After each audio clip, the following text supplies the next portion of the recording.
പച്ച മലയാളത്തിൽ പറഞ്ഞാൽ പട്ടിണിയുള്ള മനുഷ്യരെ ഇല്ലാതാക്കി പട്ടിണിയെ റദ്ദു ചെയ്ത ലോകത്തിലെ ഒന്നാമത്തെ രാജ്യങ്ങളുടെ പട്ടികയിൽ വരുന്ന പേരാണ് ചൈന എന്ന് പറയുന്നത്. ഇങ്ങനെയൊക്കെ പറഞ്ഞ അങ്ങനെ നമ്മൾ മാതൃകയാക്കണമെന്നോ കമ്മിറ്റ്മെന്റ് ഉണ്ടോ ഇല്ലയോ എന്നൊക്കെ ഉള്ളത് ഈ അനുഭവങ്ങളുടെ കൂടെ വെളിച്ചത്തിൽ നമ്മൾ വിലയിരുത്തേണ്ടത്. സത്യമാണോ ഈ പറയുന്നത്? ഒരു കാര്യം ചെയ്തു. എന്താ ചെയ്തത്? UN പറഞ്ഞതാണ് കേട്ടോ.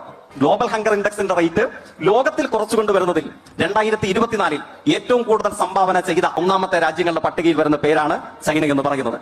എന്തുകൊണ്ട് ഇത് നേരത്തെ പറഞ്ഞില്ല? കേരളം സമത്വസുന്ദരമായ ഒരു കേരളം കാണണമെങ്കിൽ എല്ലാ ദിവസവും ദേശാഭിമാനി മാത്രം വായിച്ചാൽ മതി. എങ്ങനെയുണ്ട്? എന്ത് ചെയ്യും?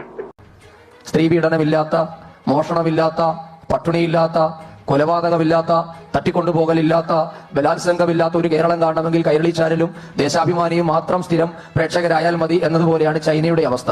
അഭിപ്രായങ്ങളോട് 100% ഞാൻ യോജിക്കുന്നു. ചൈന പുറത്തുവിടുന്ന വാർത്തകൾ മാത്രമാണ് ചൈനയിൽ നിന്ന് പുറത്തു വരുന്നത് എന്നറിയാത്തവരൊന്നുമല്ല ഇവിടെ വന്നിരുന്ന ചൈനയെ പ്രകീർത്തിക്കുന്നത്.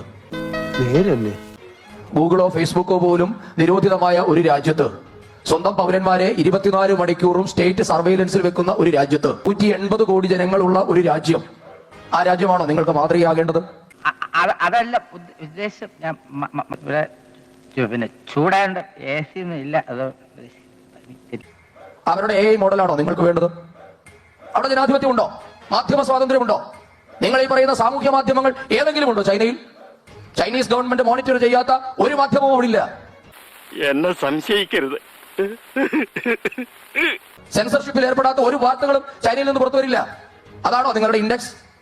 അതിനെയാണോ നിങ്ങൾ മാതൃകയാക്കി ഇന്ത്യയിൽ നടപ്പാക്കാൻ ആഗ്രഹിക്കുന്നത്? മനുഷ്യരോട് കമ്മിറ്റ്മെന്റ് ഇല്ല എന്ന് പറയുന്ന ചൈന ചെറിയൊരു കാര്യം ചെയ്തു. പോടാപ്പ വെറുതെ ഡയലോഗ് അടിക്കണം.